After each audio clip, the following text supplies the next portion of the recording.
Bueno, hoy vamos a presentar un cortometraje que escribí con la intención de visibilizar la problemática de la Guerra de Malvinas, que realmente es muy acuciante el tema, porque se estima que hay alrededor de 500 excombatientes de Malvinas suicidados. El objetivo es tratar de llegar a la familia, al entorno de cada excombatiente de Malvinas, que no llegan a comprender esa problemática. El estrés postraumático es muy agresivo en determinados momentos, y entonces la familia, los entornos de amigos no llegan a comprender muchas veces, y bueno, esta es una manera de poder contribuir a llevar adelante y a que comprendan esos entornos este tipo de problemáticas. Principalmente tomé esta aposta de tratar de visibilizar esta problemática desde el lado que soy excombatiente de Malvinas, y la gran mayoría de mis compañeros no lo saben, se van a enterar en estos días, y bueno, es difícil que ahora me van a mirar, lo voy a ver que me van a mirar de otra manera tal vez. Estuve en Malvinas hace 7 años, las cosas han cambiado un poco, ahora no solo nos saquean el mar argentino adyacente en busca de krill, mariscos y peces, sino que pretenden extraer nuestro petróleo. Desde el aire, llegando, se observa aquel mapa escolar que tantos vimos, encontrar a la hermanita perdida, tierra lastimada, muchos cráteres dejados por las bombas, y como manta de sonido la voz chilena del comandante de LAN que nos advierte que no podemos filmar o tomar fotos porque estamos en zona militar. Aterrizamos en una base colosal que mete miedo, es un resumen de la OTAN, que nos recuerda a Irak, pero sin embargo la recepción es cordial, nos hablan en español y nos desean feliz estadía. A la salida del aeropuerto de Mont-Plaisant, un avión de combate transformado en monumento nos recuerda a qué hemos venido y todo comienza a acomodarse. Parte del camino hacia Puerto Stanley para ellos, Puerto Argentino para nosotros, está minado. Cientos de las más de 20.000 minas que están sembradas en las islas se conservan a la vera de la ruta. Tras una hora de viaje, se insinúa la pequeña ciudad inglesa. A partir de ahora debemos mirar al revés, caminar al revés y manejar al revés. Hay 2 o 3 Land Rover por cada uno de los 2.500 habitantes. No hay una plaza central como en nuestras ciudades hispánicas. Todo, o casi, transcurre a lo largo de la avenida costanera Ross Road. Allí están los 2 hoteles principales, el supermercado, la estación de policía, el banco, la sede del periódico local, Pingeu News, las 2 iglesias, la protestante y la católica, el embarcadero que recibe a los miles de turistas que llegan a los barcos que hacen la ruta de la Antártica, como dicen ellos. El resto son calles paralelas a la Ross Road, donde están los pubs más populares. El Globe Tavern, amigable, y el Victory, no aconsejable para argentinos. Ahí se juntan colonialistas intransigentes, nostálgicos y actuales, y su colonialismo antiargentino sube con la graduación alcohólica.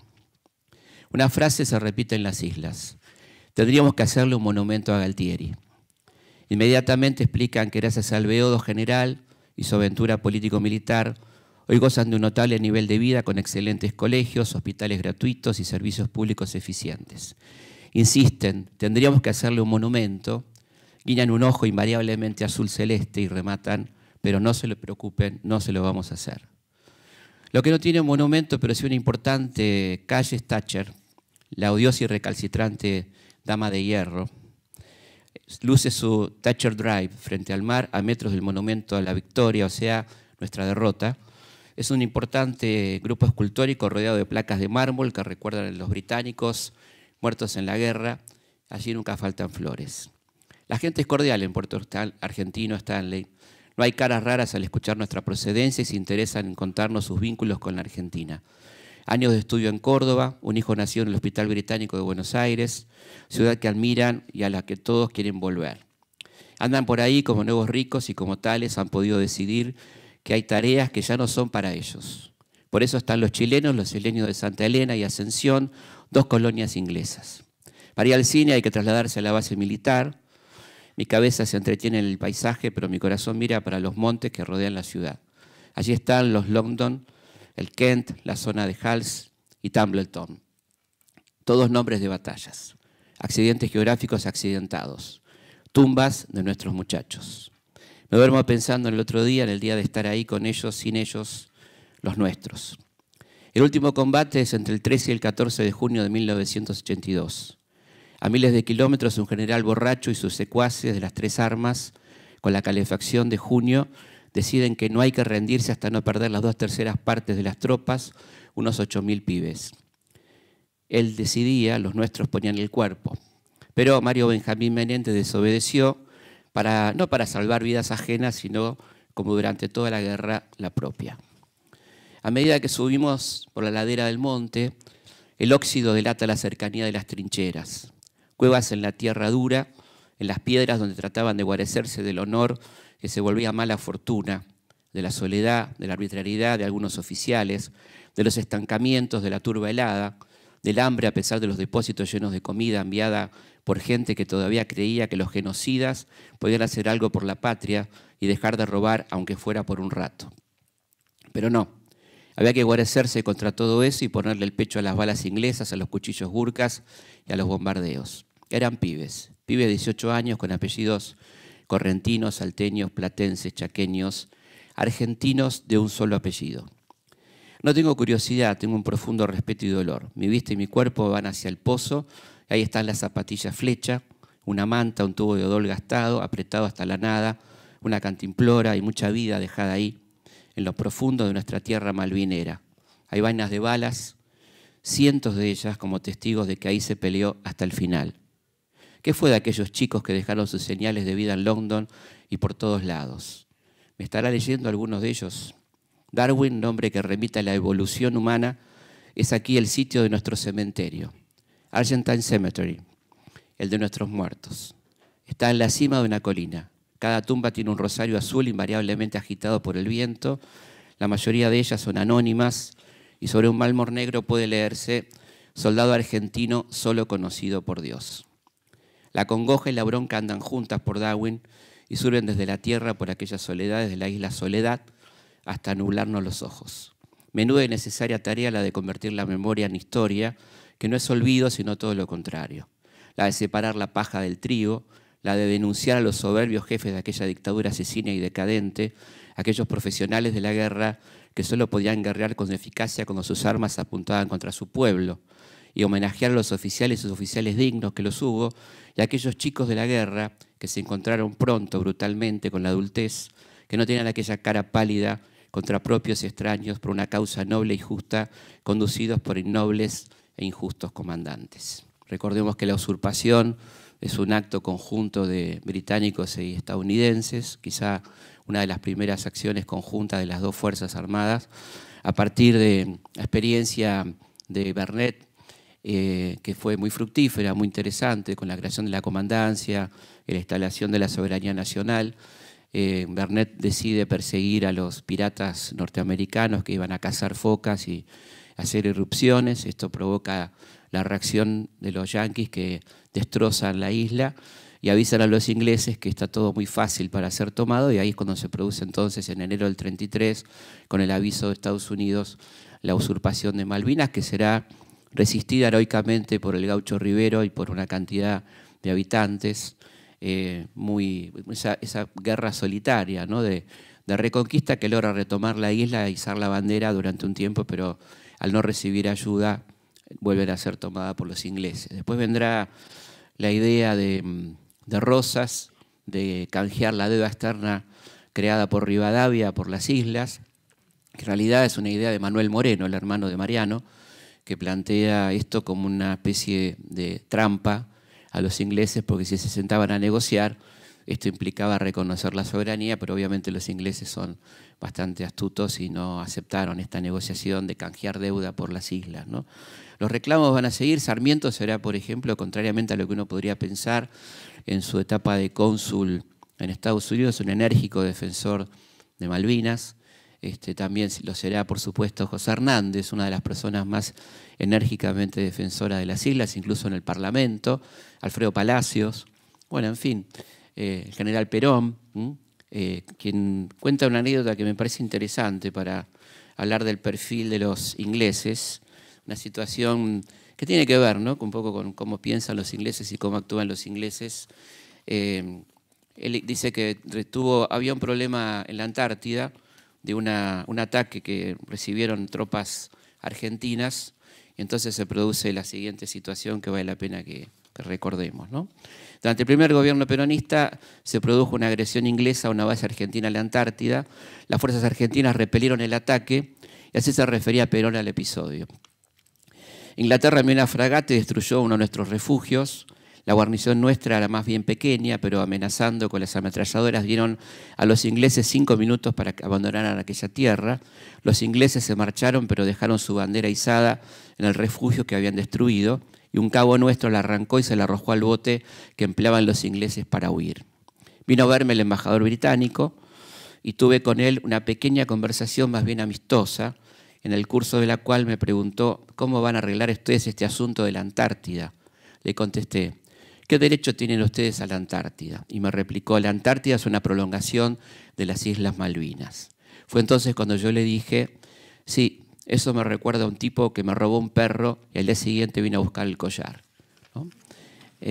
Bueno, es un poco el espíritu británico que está presente, pero también creo que es un momento para que reflexionemos sobre lo que es Malvinas, la importancia que tiene Malvinas, y Perón da en el clavo cuando dice cuál es la importancia de Malvinas, porque las Malvinas proyectan soberanía sobre la Antártida, ¿no? Además de toda la importancia estratégica que tuvo y tiene Malvinas, que la tuvo muy fuertemente en el siglo XIX y hasta comienzo del siglo XX, porque estaba controlando el único paso interoceánico existente hasta la creación del Canal de Panamá, la riqueza, la situación estratégica, el petróleo, el krill, el agua, etcétera. Pero además pensemos que viene pronto el fin del Tratado Antártico y habrá que ver el tema de la soberanía, donde Malvinas efectivamente proyecta soberanía sobre el territorio antártico, ¿no? Así que hay muchas cosas para pensar.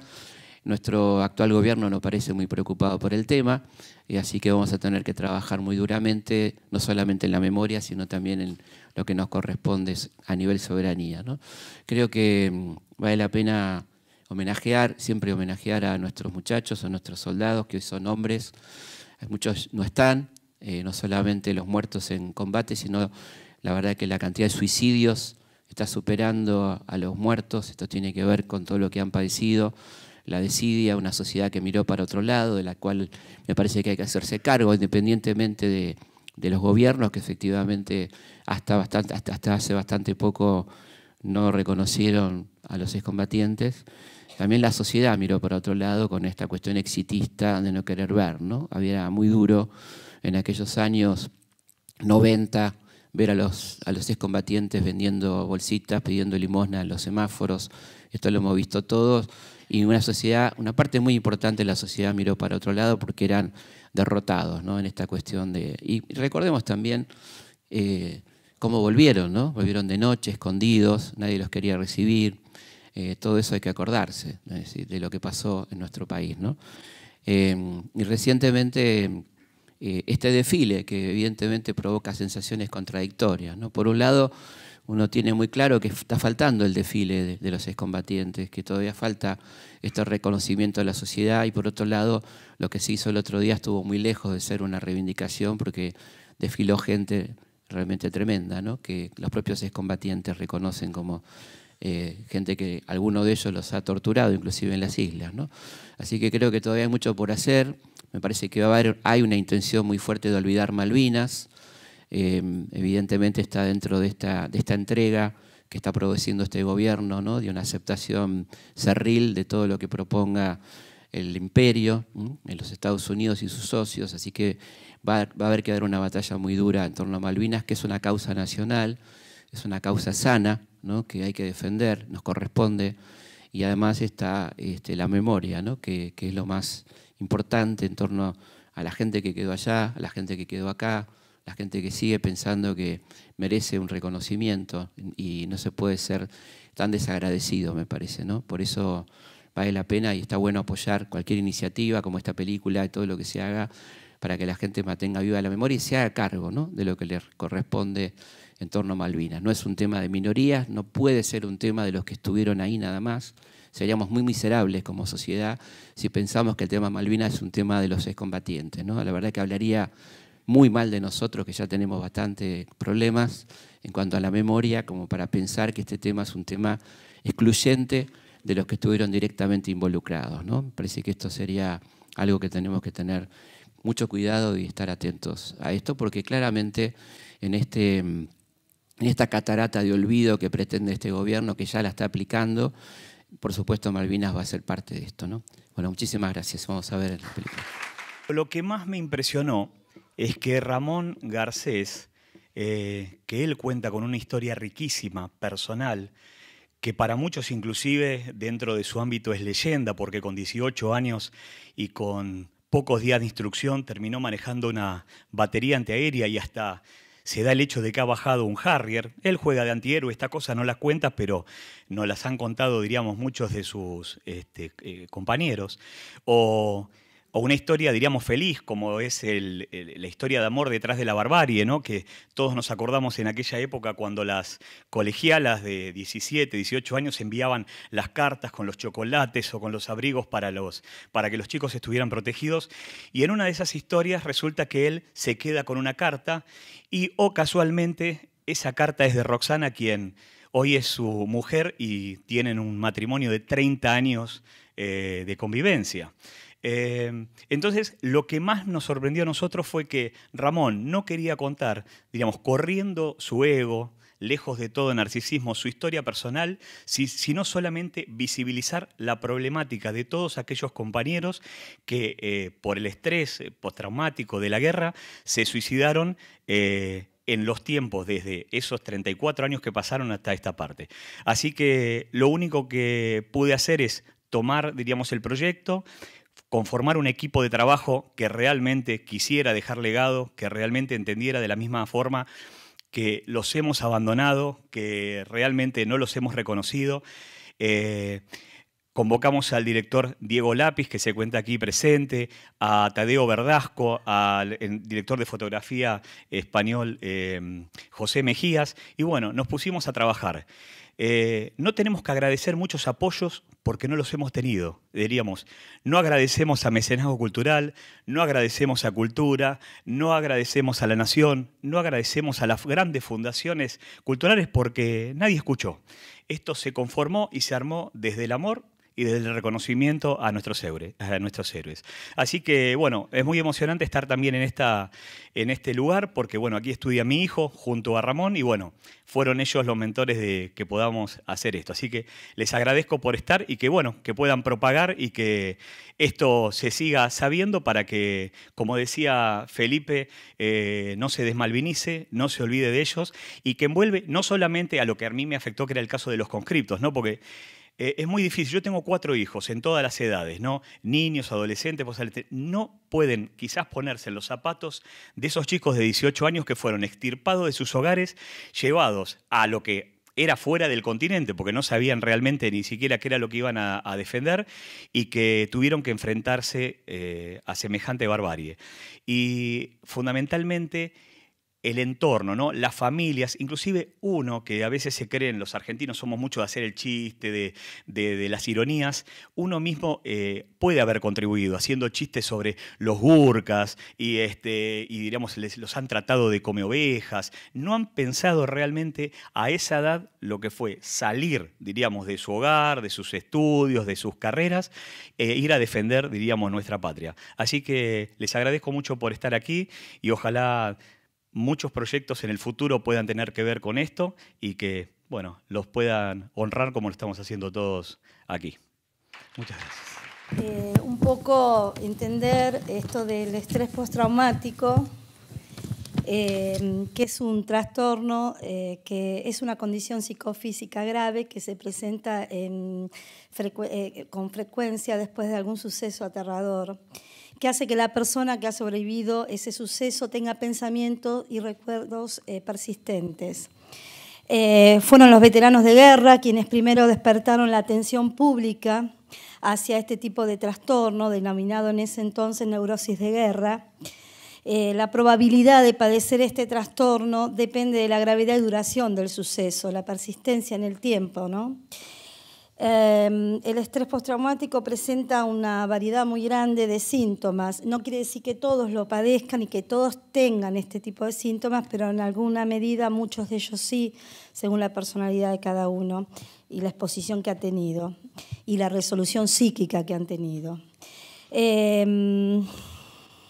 La guerra deja secuelas en la mayoría de quienes experimentan tanta violencia y en mayor o menor intensidad, además de trastornos, hay diversas cuestiones que continúan dañando su salud física y mental, tales como el tabaquismo, el alcoholismo, la violencia familiar, la diabetes, enfermedades cardíacas y trastornos del sueño. Desde 1982 se produjeron alrededor de 500 suicidios de excombatientes argentinos.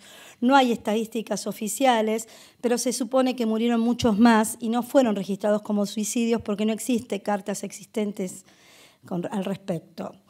En los excombatientes, como en otras víctimas de violencia social o familiar extrema, el omnipresente temor a la muerte y a diversos encuentros violentos sobrepasan los sentimientos básicos que previamente podían tener antes en una comunidad organizada, tales como los sentimientos de seguridad, invulnerabilidad y mortalidad.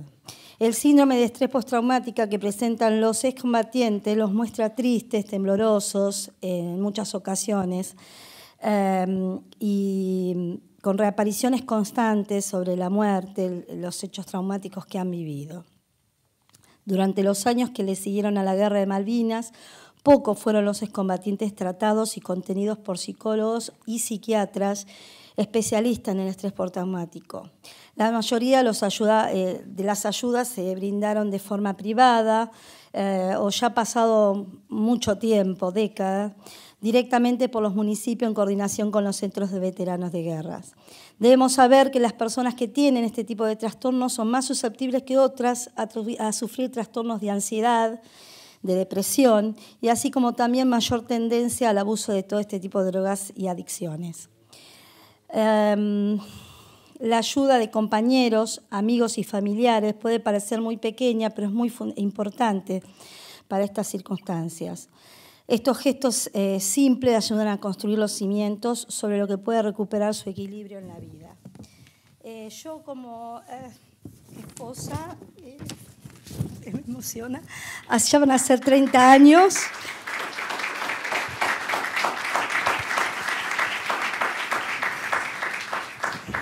Que estoy al lado de Eduardo, en el 2017 van a ser 30 años. Hemos pasado por muchas situaciones y yo creo que para mí hay 4 pilares esenciales para ayudar al combatiente y que tienen que ver, son míos más allá de experiencia de vida, ¿no? Que tienen que ver con la contención, la escucha, el afecto y el reconocimiento. Cuando digo contención y escucha es en aquellos momentos que necesita ser escuchado ante algo que quiere expresar de Malvinas, sobre todo en el periodo que sucedió, estar ahí acompañando todo el tiempo y poniendo el oído para escuchar lo que quiere expresar, sin tratar de bloquear estos sentimientos. Es muy importante. Cuando digo afecto, bueno, el afecto se lo demostramos a ellos de todas las maneras, desde una comida, desde un abrazo, desde lo que fuere. Y cuando digo reconocimiento, me refiero a un reconocimiento constante, diario, que necesita y que reclama el veterano de Malvinas. Por un lado tenemos el famoso reconocimiento que piden en el periodo del 2 de abril hasta junio, que es el periodo de la gesta, donde ellos siempre piden un reclamo al pueblo, un reclamo de reconocimiento al Estado. Yo hablo de uno más allá, que es los 365 días del año, que es cuando constantemente necesitan el reconocimiento, que piden a gritos, pero que no lo dicen, que es de la existencia humana, del ser en el mundo, de estar acá. Entonces nos piden constantemente. Y para poder invitarlos a ver nuevamente la película centrados en la problemática, voy a definir acotado, según el manual de diagnósticos de trastornos mentales, lo que es el estrés postraumático. Y entonces dice que toda persona que ha sido expuesta a un suceso traumático durante un tiempo determinado prolongado y que ha peligrado su integridad física, así como también ha respondido con miedo, indefensión y horror, son dos circunstancias que genera, que se basa en el estrés postraumático. Y fundamentalmente cuando se habla de horror y miedo es porque el psiquismo, nosotros cuando tenemos situaciones muy violentas donde peligra nuestra vida o alguien que está a nuestro alrededor, el psiquismo se invade de tanta energía temerosa que responde con una indefensión ante eso. Y es eso lo que no se puede asimilar, es eso lo que prolonga en el tiempo y es eso lo que produce este estrés. Y los excombatientes tuvieron mucho tiempo ante la muerte, ¿no? En un peligro constante. Esto da como resultados acontecimientos de constante reexperimentar. Son recuerdos recurrentes, sueños recurrentes, malestar psicológico, respuestas fisiológicas internas y externas. Estos también produce evitación. Más de algún veterano lo que hace es evitar pasar por algún lugar, estar con alguna persona, evitar toda situación de lugar y sentimientos que lo lleve al recuerdo traumático de la guerra. Tienen a veces incapacidad para recordar algunos hechos traumáticos, a veces pierden el interés por cosas que antes les eran sumamente significativas. Tienen muchas veces sensación de distanciamiento, limitación en la capacidad afectiva, muchos temen enamorarse, sensación de acortamiento del futuro, piensan que para qué estudiar, casarse, tener hijos, para qué si la vida está muy corta, en cualquier momento se les va. También tienen dificultad para conciliar el sueño, irritabilidad, dificultades de concentración, están en una vigilancia constante, hipervigilancia, como si estuviesen constantemente en guardia, respuesta de alarma exagerada ante ciertas situaciones, quizás magnifican un problema que otro diría, pero es una pavada para ponerse así. Bueno, ellos lo viven de esa manera, con un gran desborde muchas veces ante una situación problemática, un duelo, una muerte, o cualquier otro tipo de emoción fuerte. Lo que nosotros vivimos como una emoción fuerte, ellos lo viven como algo mucho más fuerte. Se desmaneja esa situación. Con todas estas cosas, yo quisiera invitarlos a ver nuevamente la película y a ver si pueden ahora, ya teniendo estos síntomas, poder centrar la problemática. Nada más. Muchas gracias. Es un mensaje que parece ser exagerado, pero no siempre es así, que se pueda ver tan exagerado. Ocurre realmente, tenemos a Ortuando le ha ocurrido, pensó que lo había escrito pensando en su historia, si me permite, ¿no? Ya lo dije, en su historia personal con el hermano, o yo también tengo mi historia con mi hermano, que no es tan agresiva, pero a veces la ignorancia, el sentirse superior al otro, que lo trata de loquito, de decir, pobrecito, no puede coordinar dos palabras y bueno, siempre como la subestimación está presente. Y por eso yo siempre me refiero a los entornos no solamente familiares, sino afectivos, amigos, compañeros de clubes. Yo tal vez tengo una personalidad un poquito diferente al común de los excombatientes, tal vez por mi vida deportiva, que todos saben que en los gimnasios y en los vestuarios son terribles, y bueno, yo también lo soy, así que a mí no me perdonan mucho con el tema de Malvinas, y bueno, los amigos que muchas veces que no lo comprenden o no lo quieren hablar, entonces esa es otra forma de agresión. Y después todo lo que se pueda ver, ¿no? En televisión y comentarios, hay de todo tipo. Sí, nos sentimos muchas veces agredidos y marginados. Y es verdad lo que decía Nora Rinaldi, lo que decía Felipe Piña, pareciera que Malvinas sería del 2 de abril al 14 de junio, con suerte, porque siempre hay algún tema más importante, si hay algún bolso por ahí con plata o qué sé yo. Siempre hay otros temas que tapan bueno, el tema de Malvinas. Sí, nos sentimos muchas veces así. pero también estoy muy feliz porque de a poquito van pasando los años y como que se va dando vuelta las relaciones y uno va conociendo mucha gente y por suerte, tengo mucha suerte de que me rodea mucha gente buena.